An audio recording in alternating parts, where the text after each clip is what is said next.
And welcome to the Tour Junkies DP World Tour betting and DFS show. This is a live show this week. I thought I'd do a bit of an impromptu one before the guys go onto the Nut Hut in around an hour's time for some catch up and chat for the Farmers Insurance competition or tournament on the PGA Tour, which kicks off tomorrow. I'm going to get with you right now for the. Oh, we've got some feedback.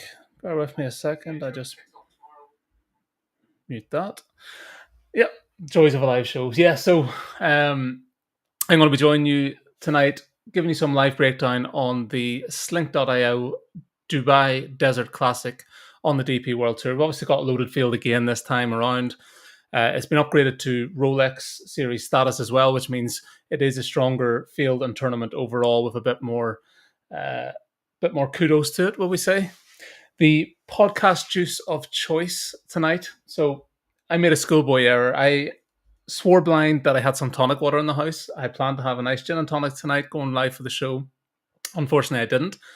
I do, though, however, have the Jumshambo Gunpowder Irish Gin, which is a lovely blue bottle that I'm going to be having as my tipple tonight. But the schoolboy side of it, rather than drinking it straight, I am actually having it with orange juice, which, yeah, doesn't quite have the same taste to it. But cheers, guys, and here's hoping for a good show overall and some green screens and winners at the end of the day when we get up and running. So I'll get into the course breakdown itself ahead of this week's tournament. We are at the Emirates Golf Club in Dubai, which is a par 72, 7,424 yards. Of course, it's been tweaked and lengthened over the years, but it is one of the oldest courses, certainly in the Middle East, and one of the older ones on the DP World Tour, or European Tour as it was. That's still knocking about. Switching putting surface from last week, we were on Paspalum greens last week to Bermuda Tiff Eagle greens here, which are relatively flat surfaces. We expect them to play firm and fast, so around 12.5 to 13 on the stimp, generally speaking. Last week, very large undulating surfaces, a little bit different this time around, much flatter composition, and something that you're probably going to see the lesser putters on tour maybe play a little bit better here than they may have fared last week in Abu Dhabi. I said the event itself has been elevated to Rolex Series status for the first time, despite being one of the longest serving on tour. It's Carl Litton designed track, and I read somewhere somewhat of a Florida feel to it, although you're not going to be seeing any alligators. Water and lakes come into play on 10 of the 18 holes. Not so many retirement homes, will we say, around the course compared to what you see when it comes to the Florida side of things. But in terms of trying to make the track a little more difficult, they have lengthened it to a degree over the years. Still not one of the longer tracks on course. A little bit of a parklands field in places, some dog legs in place. Rough it's as well as another one that they've started to make a little more penal, what we say, over the years, becoming a little more troublesome. But there is fairly generous fairways, and it's definitely, there is a degree of accuracy certainly and shot shaping at play, but it's one where off the tee generally tends to fare well. Plenty of nice visuals at the course, particularly the 18th par 5 plays into an amphitheater. Any of the guys that aren't familiar with the DP World Tour, it's one of those ones that you've got the Dubai skyscrapers in the back, you're playing into an amphitheater, you have a lake on one side. Definitely aesthetically pleasing golf course. Stats wise, yeah, so has to be a premium on greens and regulation. I'm going to say that. I wouldn't necessarily be overweighting last week's performance, given that the greens were fairly generous. We saw a number of golfers, including ones that I were on 3-putting on more than one occasion. So not going to bear that too much in mind, but in terms of previous winners, there has been this running theme that they've graded out top 5 in the field for GIR, and it's bore weight in my model when I put it together this week. Off the tee is another metric I've looked at in a lot of detail. Tend to weight that quite heavily here. Some trends to look at then. So each of the last 12 winners recorded at least one top 10 finish in their previous 9 outings. Looking back to 2010, no course debutants have won. I think I read back to 1987 or something before you're finding a course debutant that actually won here. Not that the course debutants can't go well. We've seen that. Certainly one guy that I'm landing on this week Um, Recorded a fourth place finish last time out, last time out of this tournament. So debutants can go well, but just whether the win equity is there with them. General narrative, listening to interviews this week and looking back on previous years, is that it does tend to favour guys that have had a look around here, got a bit of familiarity to it. I know there seems to be a bit of a trend as well in terms of top 20 finishes here, that if you've recorded one in the past, you tend to follow up and do fairly well. So course history has played a bit of a weight. Completely different contrast to last week, where we were going to Yas Links. We didn't have any course history to work off at all. You were going off narrative. You were going off what guys were saying and their practice rounds and everything else. But this time around, abundance of course history to look at. I'm not going to overweight it as such. I tend to lean towards recent form over course history, but it's definitely something to keep in mind. And without further ado, I will get into the top of the betting board this week. So Rory McIlroy and Collin Morikawa in the field again. Rory McIlroy 15-2, Viktor Hovland 9-1, Collin Morikawa 10-1, Tyrrell Hatton at 16-1, and then a trio of golfers at 22-1: Sergio Garcia, Thomas Pieters, who won last week, and Shane Lowry. Just running through some of these golfers then at the top of the board. Rory McIlroy 15-2, just made the cut last week, much to my detriment. I had Collin Morikawa put up in a head-to-head matchup. Looked like Morikawa had already squeaked through on the cut line. McIlroy birdied the last to get through himself as well, and then kicked on the rest of the week and did extremely well. It's a golfer I'm going to have DFS exposure to. I just couldn't get there in terms of an outright bet on McIlroy this week. Viktor Hovland 9-1. It's the consistency with the putter. I think his two most recent performances where the putter got hot were on different surfaces. So bent grass at the CJ Cup, Mayakoba was Paspalum. Similar to last week, he didn't do too badly with the putter overall. Like most golfers, there was a drop off. 2-3 putting whenever really they were in contention. Hovland was one of those guys, but Bermuda doesn't seem to be his strongest surface when it comes to putting. I'm happy enough to swerve in that regard. Collin Morikawa as well. Had a quick look at Fantasy National. Didn't think I was going to get to Morikawa this week. I was on him last week at a shorter price. Obviously damaged a little bit by that, considering his overall showing. But yeah, looking at Fantasy National, putting's his worst surface. Went through the motions last week. Did register third off the tee, despite just scraping through the cut and then having a very poor weekend where he was going through the motions. Consistent strokes gained off the tee, lots of top fives, lots of top tens. Greens and regulation numbers obviously stand out as well, but I'm happy enough to stay away if the putter on Bermuda doesn't fare that well. One thing I didn't really touch upon earlier was that, so last year the surfaces didn't play particularly well here, the putting surfaces. So what they did was they went away, they ripped them up, and now we're seeing sort of completely fresh Bermuda TifEagle greens this time around that I guess with a few competitions in the past where we've seen greens be ripped up and it takes a while for them to all bed in. I think you're going to see similar here. There's probably going to be, to a degree, a somewhat of a bias for the early golfers that go off, certainly on Thursday morning, where you're going out onto a fresh new surface. And because it's all still bedding in later in the day, that may start to cut up and cause some problems for putters. So that is definitely something to keep in mind. But yeah, Morikawa, I'm going to stay clear at 10-1 given the Bermuda history. Tyrrell Hatton, looked at his GIR numbers specifically here at Emirates Golf Club. Steady drop off over the years, so he has a guy that's performed well here before. Course comps that I've looked at include the Portugal Masters. Only two outings there, missed cut on a 58, albeit they were back in 2014 and 2015. I did have this perception about Tyrrell Hatton that he tends to perform better when it comes to slower putting surfaces. So if we're up at 12.5, 13 on the stimp this week, that may be an issue for him. But then when I was digging into the actual numbers behind what I'm trying to say as a narrative, it didn't quite add up because his actual showing on firm, fast, TifEagle Bermuda, if I take the Arnold Palmer, for example, is one of those tournaments that's played on the same putting surface, fast and firm. He's showed up fairly well there. Have him shortlisted overall. I will have some DFS, but just couldn't get there in terms of outright. And then the trio of Garcia, Pieters, and Lowry at 22-1. I have to admit I was tempted by Thomas Pieters again. I'm going to look back to him later in the show in terms of the DFS side of things, and the best bet as well will involve Thomas Pieters. I'm going to have some DFS exposure with him. Garcia, the rest puts me off the rust factor. We have a number of golfers here that have obviously got competitive rounds under their belt, be it last week at the DP World Tour, Tournament of Champions, Hawaii Open, that kind of thing on the PGA Tour. And then other guys have rounds under their belts, both in Australia and on the Asian Tour before they tee up here. Garcia doesn't have that luxury. He's coming off a 7-week layoff.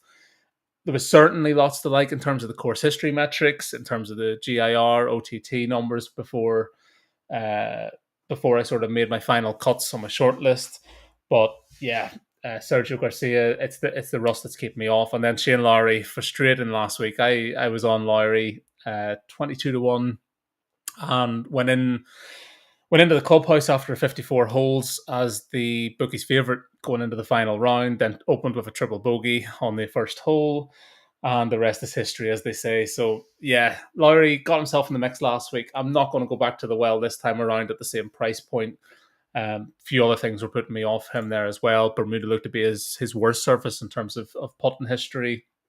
And those 3 putts that were letting him down time after time last week, especially in that final round, is bound to be still lingering coming in here, despite obviously it's a more favourable putting surface overall.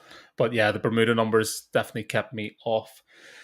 So I guess I got to go to who I'm actually going to get to this week. And my first selection, I said I wasn't going back to the well with Shane Lowry, but I am going to go back to the well with Dean Burmester.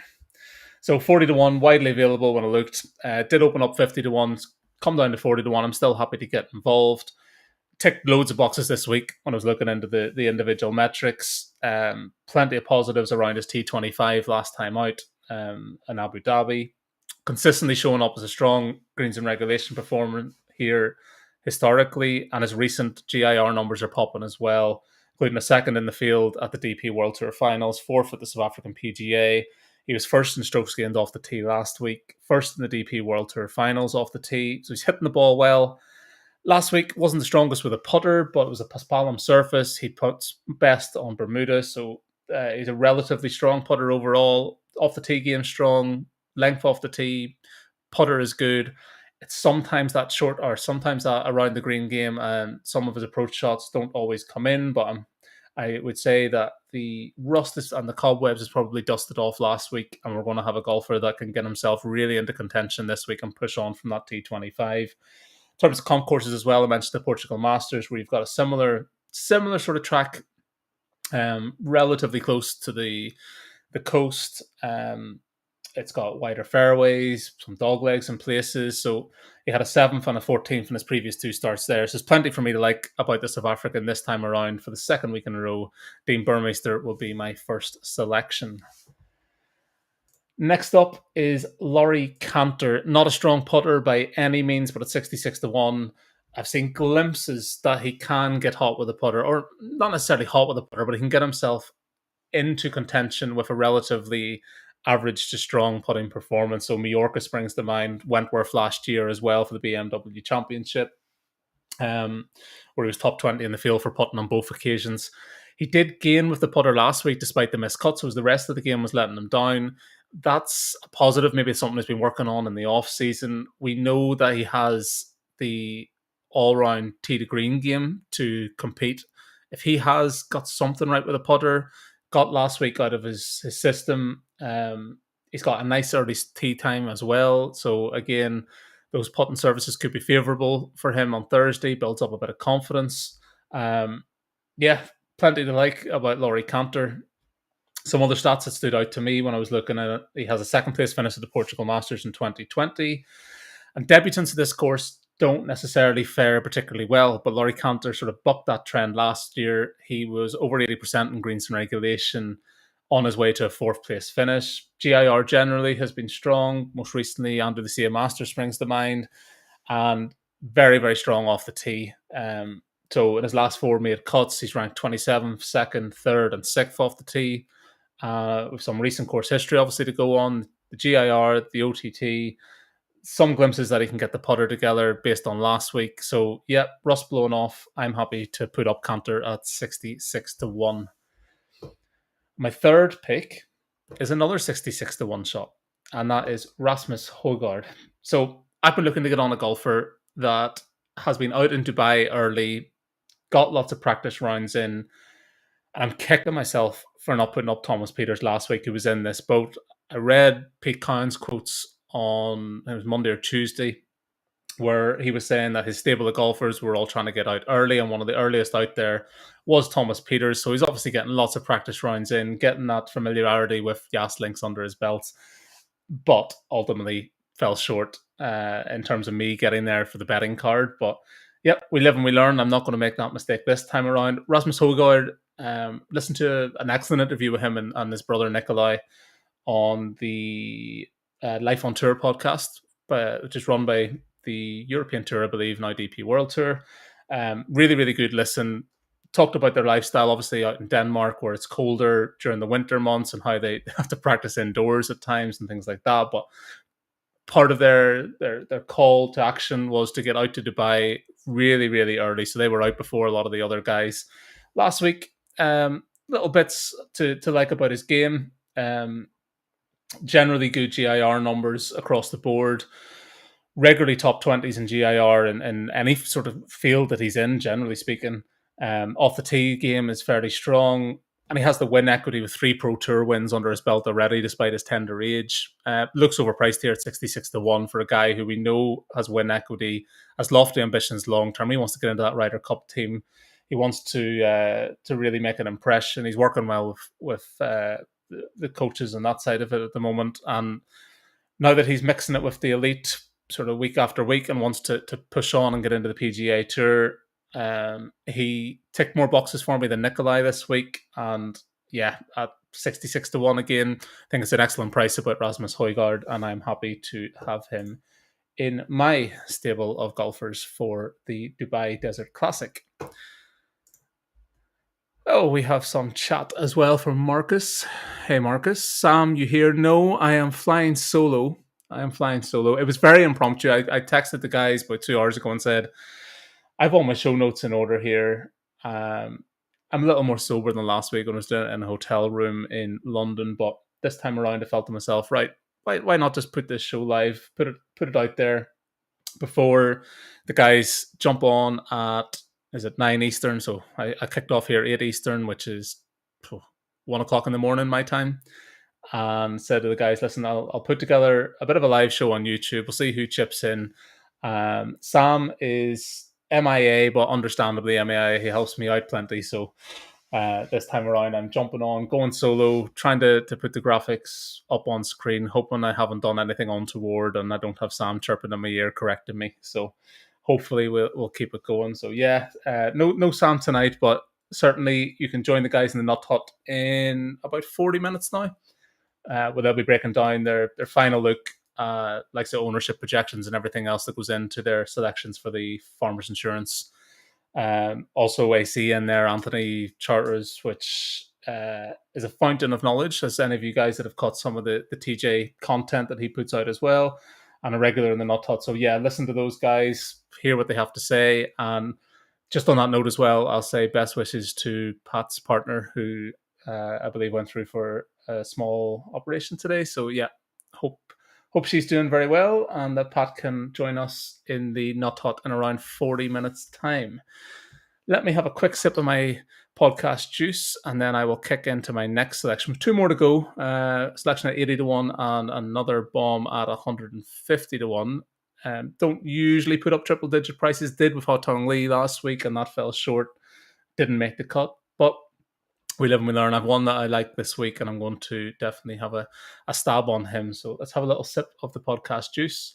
I can't throw to my co-host because I don't have one, so I'll have a little sip, and then I'll get into the next selection at 80 to 1.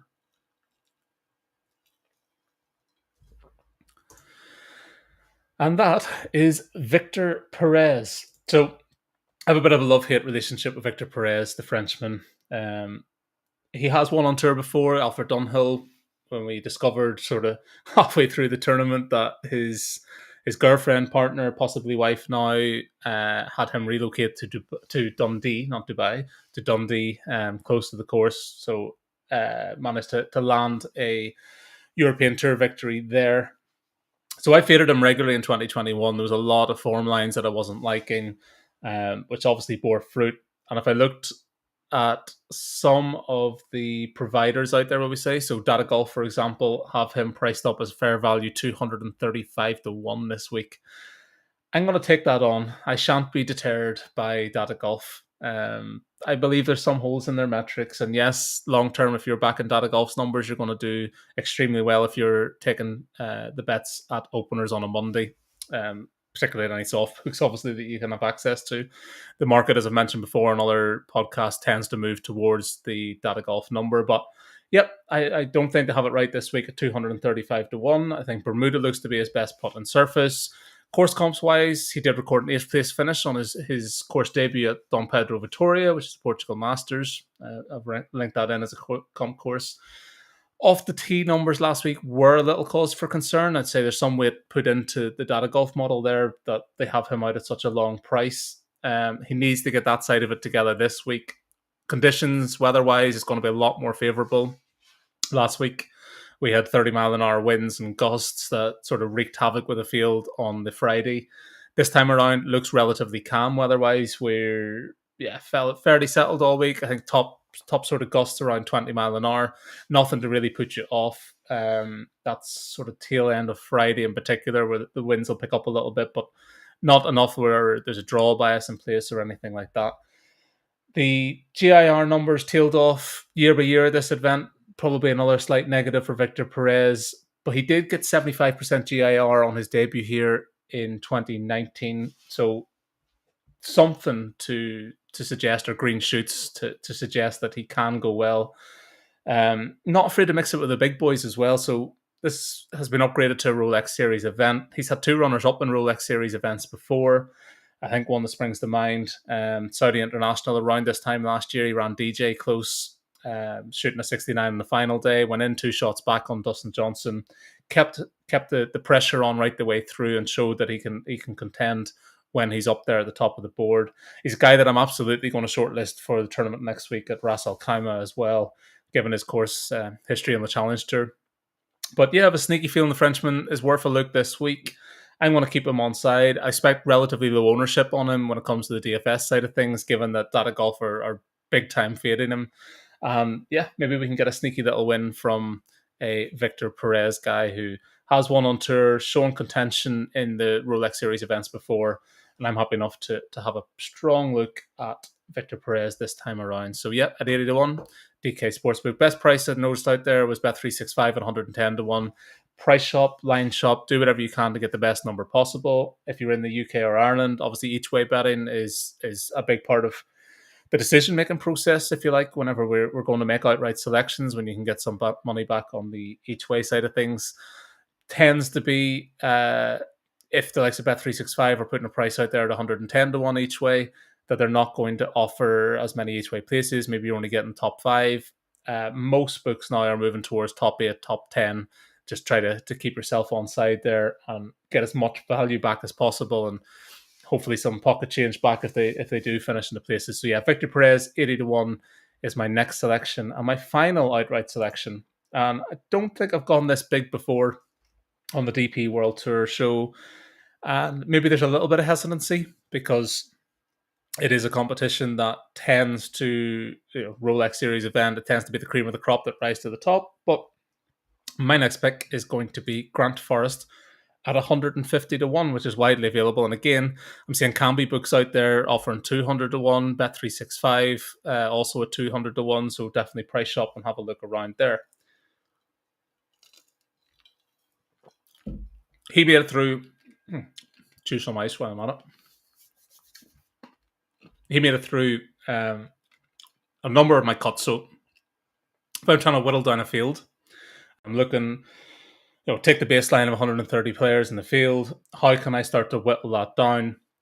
I obviously have a stats model side of things. You can't necessarily get everything encompassed into stats models. You sometimes bring in some narrative, especially when you've got so much course history to look at, recent form, guys coming in, cold, everything else. So I had a number of whittling down to the field, got down to, I think, 130, down to about 25 maybe. And he was still there after that whittling down. What kept him there? So if I look at it in terms of stats wise, he ended up making my final 14 short list, and then was the biggest price of those guys at 150 to 1. So it was worth me having a little look. Did a bit of a deeper dive, wasn't put off by the Scotsman at all. Picked up his maiden victory last year on tour, so he has win equity on his side. That was at the Hero Open. And showed as well that he didn't just rest on his laurels, so that he got back into contention at the Open de España, where he finished in third place. Location for him as well. So touched upon data golf as being one of the resources I use. Tour-tips is another one well worth a look. You can dig down into some of the data. Let's say I've been batting on the door of Fantasy National to try and get European data on there. We don't have that yet, but Tour-tips, data golf, a couple of the resources I would use. When it comes to fields like this as well, I guess with the likes of Rory McIlroy, Collin Morikawa, Fleetwood, Hatton, Laurie, with lots of rounds on the PGA Tour, we can deep dive Fantasy National wise. Grant Forrest isn't going to be one of those guys we can deep dive Fantasy National, but we can deep dive on some other sites.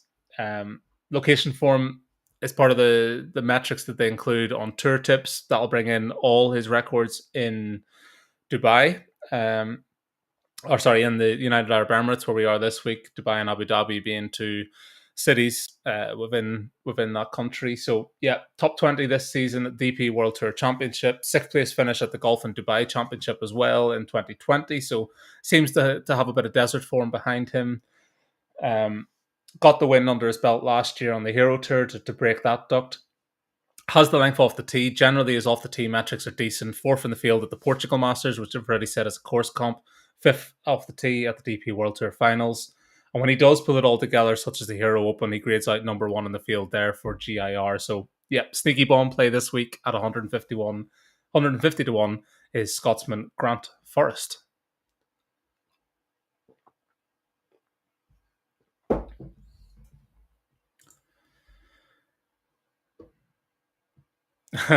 Yeah, Tom T on the chat, he's absolutely right. Hit the nail on the head. If it was all about just letting the odds scare you off, we wouldn't have been sharing in the Nut Hut and Tour Junkies joy last week with Hudson Swafford 250 to 1. Excuse me, at the Amex. So yeah, can't be put off. Maybe we can follow that up. Listen, the guys are on fire at the moment. Between the 250 to 1 Hudson Swafford win last week, my boy, the kid, Garrett Simmons on the Corn Ferry Tour, landing Aske Batia out of the box there. I got him at 90 to 1 each way. Great little return on that one. He's been knocking it out of the park into his second show this week in the Bahamas. That finishes tomorrow, that tournament, which was running Sunday to Wednesday. So gets finished tomorrow. But yeah, I'm letting a side down at the minute when it comes to the the Tour Junkies family. If I can land Grant Forrest at 150 to 1, all is forgiven this week, and we can hit the ground running for the rest of 2022. So yeah, I won't be put off, Tom, by that price at 150 to 1. Let me get into the DFS side of it then. We are at the Slink.io Dubai Desert Classic, as I've touched upon. And some of the golfers I've already mentioned then. Rory McIlroy, 10,900. Thomas Pieters at 9,600. And my final guy that I'm going to have DFS ownership in is Paul Casey at 9,500. Defending champion here, and he's going a little bit under the radar. Did make my final shortlist of sort of 14 golfers. Decided not to go there in terms of the outright side of it, but teed it up last week. Didn't tee it up last week in Abu Dhabi. He was out on the Asian Tour. Not too dissimilar to Rory McIlroy, where he struggled through the first couple of days and made it through just by the skin of his teeth on the cut line, and then got progressively stronger as he went into the weekend. We've seen he can win this time of year. He's got last week in the rearview mirror and now can kick on. Should be competitive again this time around in his defence. So yeah, Rory McIlroy 10-9, Thomas Pieters 9-6, and Paul Casey at 9-5. My fade in the 9K range, it's a running theme, but it's going to be Robert McIntyre at 9,100. He just remains out of sorts. I have to go back to the start of August to find any sort of relatively strong greens and regulation performance. That interestingly came 11th in the St. Jude Invitational in GIR, but since then he's not really turned it around.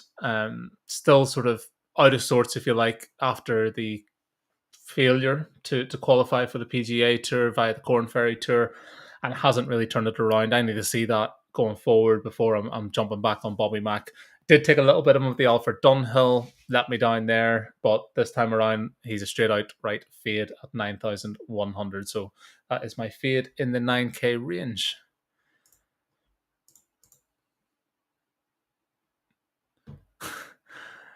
CIPT on the chat. Where is Pat? Good question.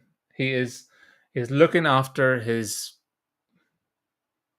other half, his better half, whatever way you want to put it. And having listened to his competitive ad read of a hair replacement product last night, I think he's giving me a run for money there. So he's probably nurturing and looking after his hair as well while he's at it. But yeah, he's looking after the partner tonight.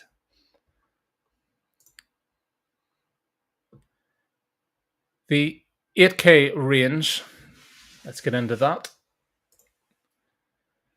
So the only one of the golfers in the 8K range that I've already put up is Burmester. Catch that again in the betting portion. I put him up at 40-1. I'm also going to be on him at DFS at 8,500. A couple of other guys that I came close to betting in terms of outrights. Going to have a look at them in some matchups. With Ian Poulter, 8,800. Not the strongest off the tee typically, but was top 20 in that category last week. So there's some signs that Poulter could be trending in the right direction there. Did make my shortlist. Sam Horsfield, 8,600. Was another one. Came close to putting Horsfield up as an outright selection. Made my final 14. Couldn't quite get there. He's a nice early tee time on Thursday. Definitely might be able to kick on with that one. Has the putter to go close here. Showing steady improvements over his last 4 outings at the Portugal Masters, which is a course comp that we've touched upon. Regularly hits the top 20 in the field when it comes to off the tee. So, yeah, just need to pull it all together, and probably not a bad shout for a top 20 play if you want to have a look there. But at 8,600, I will have some Sam Horsfield. So that's Ian Poulter, 8,800, Sam Horsfield at 8,600, and Dean Burmester at 8,500. My fade in this range is Thomas Pieters. I haven't actually noted down what his salary cap was, but yeah, his GIR numbers are the main concern here. Just couldn't have him on side. He did T4 at the Dutch Open. Not seen an awful lot since, and that's going back nearly 3-4 months now since the Dutch Open. So yeah, didn't say enough about Thomas Pieters to have him on side. So he's going to be my fade in the 8K range. And jumping down to the 7K range, then don't need to repeat myself. 3 guys that I put up in the outright selections: Laurie Canter at 7,700, Rasmus Holgaard at 7,700, and Viktor Perez at 7,400. But I'm going to be fairly bold with the fades. Sometimes this works, sometimes it doesn't work, but I'm going to take on Lee Westwood this week at 7,600. Anyone who's only following the PGA Tour will say that's not really a bold fade. He's fallen off a cliff, etc., etc. He's done incredibly well historically in the Middle East. Seems to like his desert golf. Goes well this time of year. Seems to be a running theme. It's mainly, for me, an ownership fade. He did finish top 20 last week, so he's going to be on plenty of cards this time around.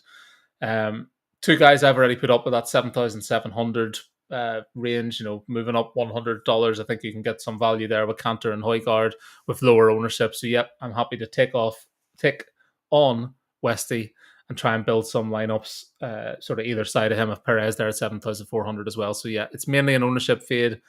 I don't think he has the win equity here. And I think there's going to be serious ownership overall in DFS in this 7K range. So, yeah, taking on Lee Westwood. And, yeah, we live and die by the sword, and let's see how it goes.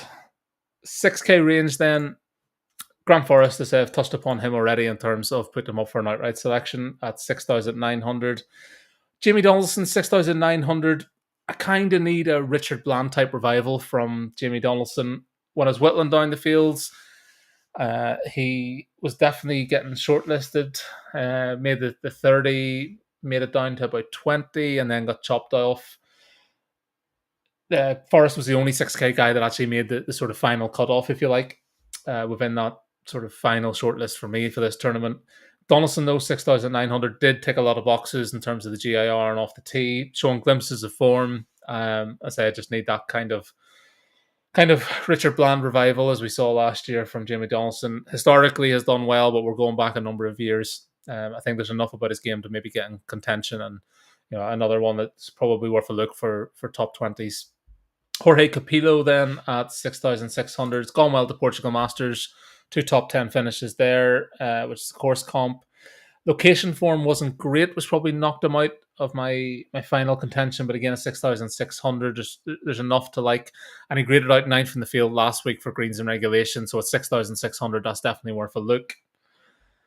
And finally, I will get on to my best bet, and let's hope for a little bit more fortune than we had last week with the bet that saw Morikawa fall mightily badly to Rory McIlroy in the end. This time around, I'm going to the top Belgian market, Thomas Pieters at minus 120.